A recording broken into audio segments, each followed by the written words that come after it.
Hello दोस्तों, नमस्कार। बहुत बहुत स्वागत है आपका अपने एजुकेशनल चैनल में जिसका नाम है न्यू स्टडी प्लैनेट। तो कैसे हैं आप लोग? उम्मीद करते हैं आप भी अच्छे होंगे और आपकी तैयारियां भी अच्छे से चल रही होंगी।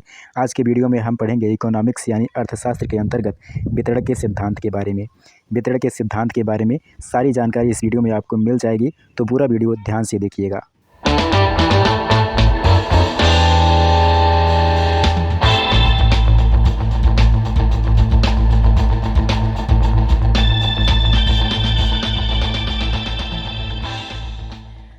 दोस्तों, अर्थशास्त्र में वितरण के विभिन्न सिद्धांतों की चर्चा करने से पहले आपको बता दें कि वितरण के दो रूप होते हैं।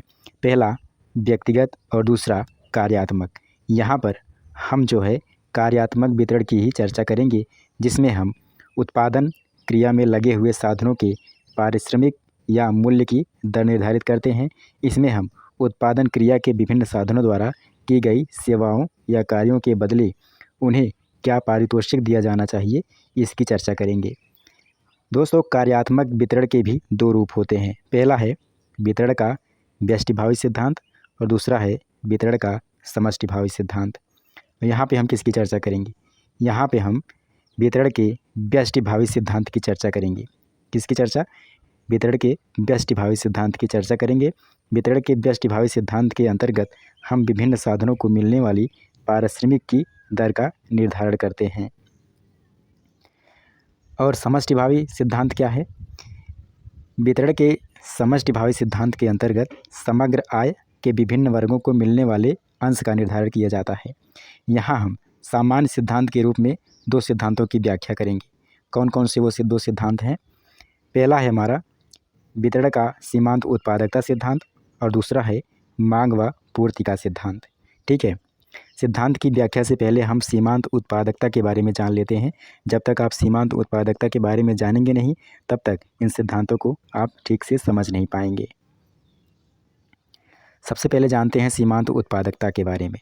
किसी साधन की सीमांत उत्पादकता क्या होती है? किसी साधन की सीमांत उत्पादकता से आशय उस साधन की एक अतिरिक्त इकाई के रोजगार या उत्पादन क्रिया में आने के कारण कुल उत्पादन में वृद्धि कितनी हुई है, यही होता है सीमांत उत्पादकता।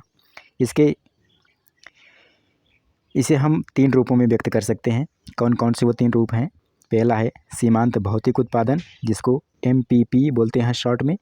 सीमांत मूल्य उत्पादन, जिसको MVP बोलते हैं शॉर्ट में। और सीमांत आय उत्पादन, जिसको MRP बोलते हैं शॉर्टकट में। अब एक एक करके सबकी चर्चा करते हैं। आइए, सबसे पहले लेते हैं सीमांत भौतिक उत्पादन। मार्जिनल फिजिकल प्रोडक्ट यानी MPP किसी साधन की अतिरिक्त इकाई के प्रयोग के कारण एक अतिरिक्त इकाई के प्रयोग के कारण अन्य साधनों की स्थिर मात्रा के साथ कुल उत्पादन में वृद्धि ही उस साधन का सीमांत भौतिक उत्पादन होता है। मतलब MPP बराबर क्या हो जाएगा?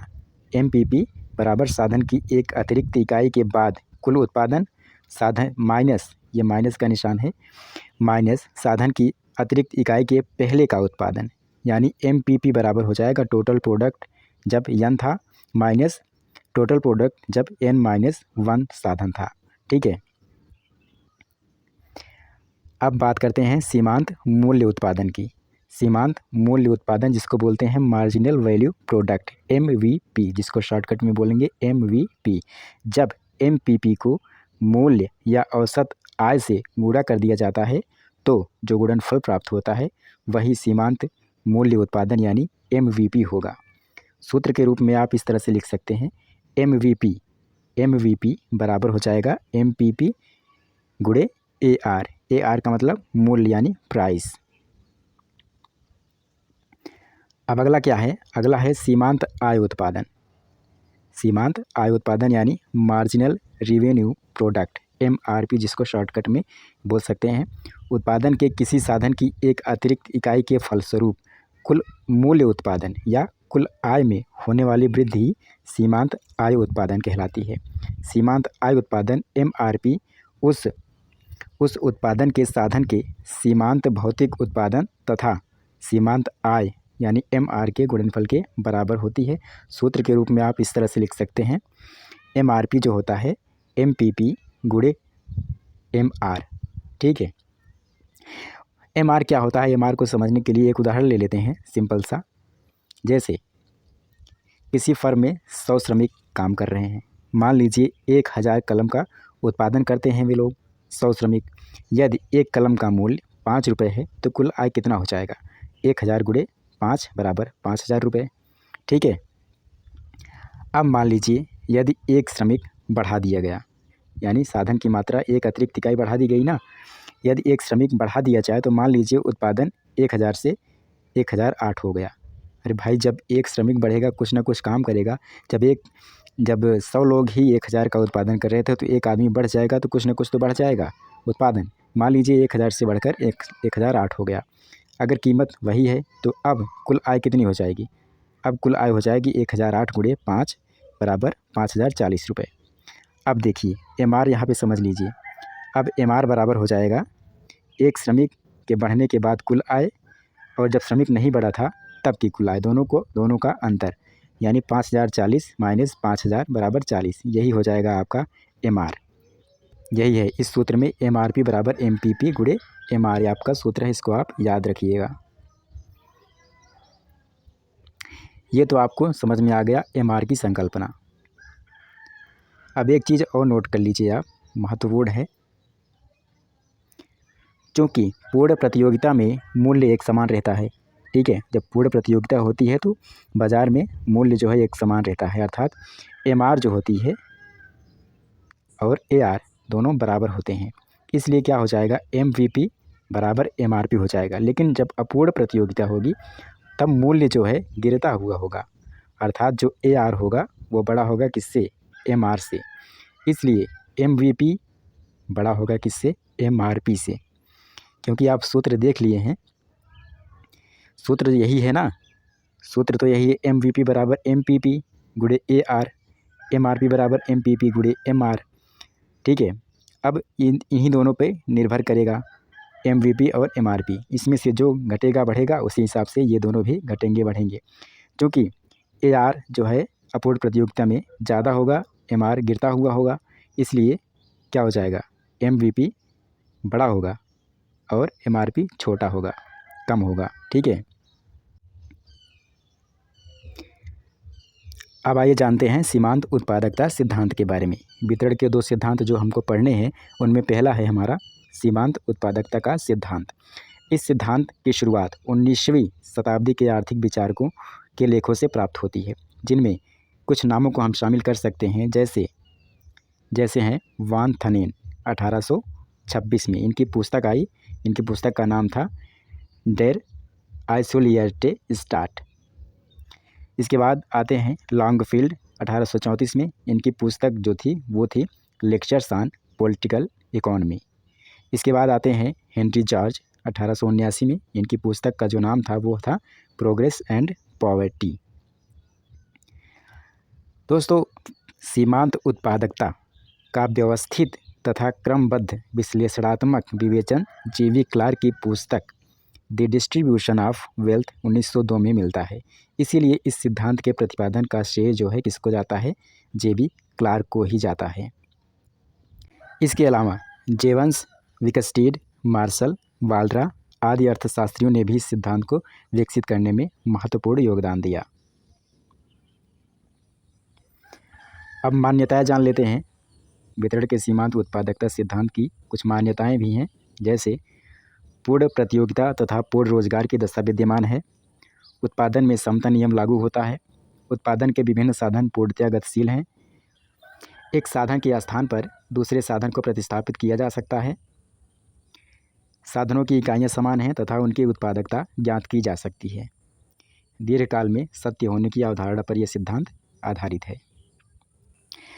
अब आइए वितरण के सीमांत उत्पादकता सिद्धांत की व्याख्या देख लेते हैं। सीमांत उत्पादकता सिद्धांत के अनुसार उत्पादन के विभिन्न साधनों का पारितोषिक उनकी सीमांत उत्पादकता के आधार पर निर्धारित होता है। ये शब्द आप याद रखिएगा, सीमांत उत्पादकता। जिस प्रकार से किसी वस्तु का मूल्य उसकी सीमांत उपयोगिता के बराबर होता है, उसी प्रकार प्रत्येक साधन का मूल्य या पारिश्रमिक नियोक्ता के लिए उसकी सीमांत उत्पादकता के बराबर होता है। सीमांत उत्पादकता के बराबर होता है। इस प्रकार इस सिद्धांत में सीमांत उत्पादकता को एक केंद्र स्थान प्राप्त है। तो सीमांत उत्पादकता शब्द आप यहाँ पे याद रखिएगा। क्लार्क के अनुसार स्थैतिक दशाओं में उत्पादन का प्रत्येक साधन, यहाँ तक कि साहसी भी, अपनी सीमांत उत्पादकता के बराबर पारितोषिक प्राप्त करेगा। विक्सटीन ने क्या कहा? विक्सटीन ने स्पष्ट किया कि यदि उत्पादन समता नियम लागू हो तो कुल उत्पादन उस उत्पादन के करने में लगे हुए विभिन्न साधनों के सीमांत उत्पादन के बराबर होगा। इस सिद्धांत की कुछ आलोचनाएं भी हुई, जैसे वास्तविक जीवन में पूर्ण प्रतियोगिता की स्थिति अव्यावहारिक है, ये सच है। साधनों का पूर्ण प्रतिस्थापन संभव वाली जो मान्यता है वो भी अवास्तविक है, और उत्पादन समता नियम सैद्धांतिक है, व्यवहारिक या वास्तविक नहीं। इन आधारों पर इस सिद्धांत की आलोचना की जाती है। इसके अलावा अल्पकाल में यह सिद्धांत लागू नहीं होता।